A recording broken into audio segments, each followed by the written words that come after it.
but also the idea of sacrifice, and that was played out by cultures everywhere, including human sacrifice. And you think, what the hell was up with those crazy bastards so long ago? They were sacrificing to gods all the time. What kind of clueless behavior was that? Burn something and please God. Burn something valuable and please God. It's like, what was with them? What were they thinking? Well, they weren't stupid, those people. If they were stupid, we wouldn't be here. They were not stupid, and believe me, they lived under a lot harsher conditions than we do. So those were some tough people, man. You know, back then you'd last about 15 minutes, and so you don't want to be thinking of your ancestors as stupid. Like, there's no real evidence that we're much different cognitively than we were 150,000 years ago. So anyways, sacrifice. What does that mean, sacrifice? Well, it's a discovery, man. It's the discovery of the future. It's like the future is actually the place where there is threat, and it's always going to be there. So what do? You make sacrifices in the present so that the future is better. Right. Everyone does that. That's what you're doing right now. That's what you're doing here. That's what your parents are doing when they pay money to send you to university. They think, you can bargain with reality. It's amazing. You can bargain with reality. You can forestall gratification now, and it'll pay off at a place and time that doesn't even exist yet.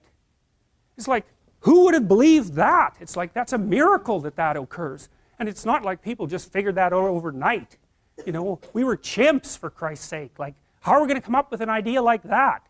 Well, it's like, well, we thought about it for 7 million years. And, you know, we got to the point where we could kind of act it out. But we didn't know what we were doing.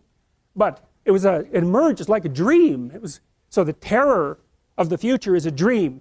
And the solution to the terror, the dream of the terror of the future, is another dream. And it comes out in mythology and in fantasy and in drama, where you act out the sacrifice. And then it's a step on the way to full understanding. So we can say sacrifice now instead of doing it, you know, although we still do it. It's just not concretized like it used to be.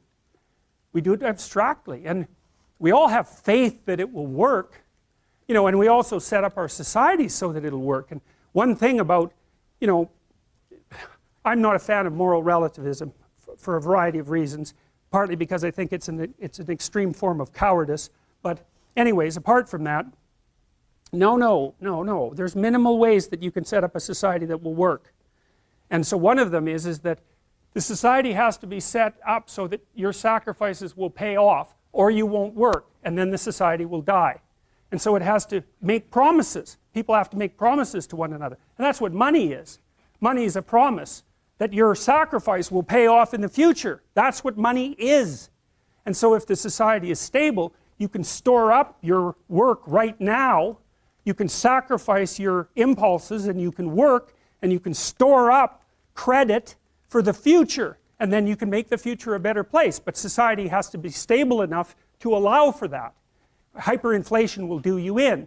So the promise that's implicit in the currency is the promise that what you're doing now will pay off in the future.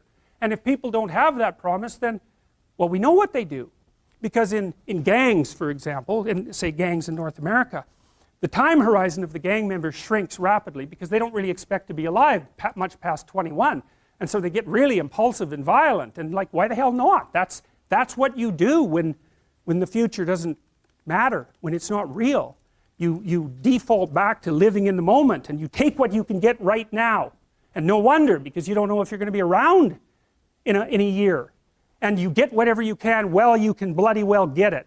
And that's like anarchy, that state.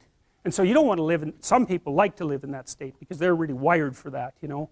And so they're much more comfortable in those conditions. They're kind of like warrior types, I would say, in some sense. But, you know, for most people, that's just, well, that stress will just do you in, you know, the stress of a life like that. So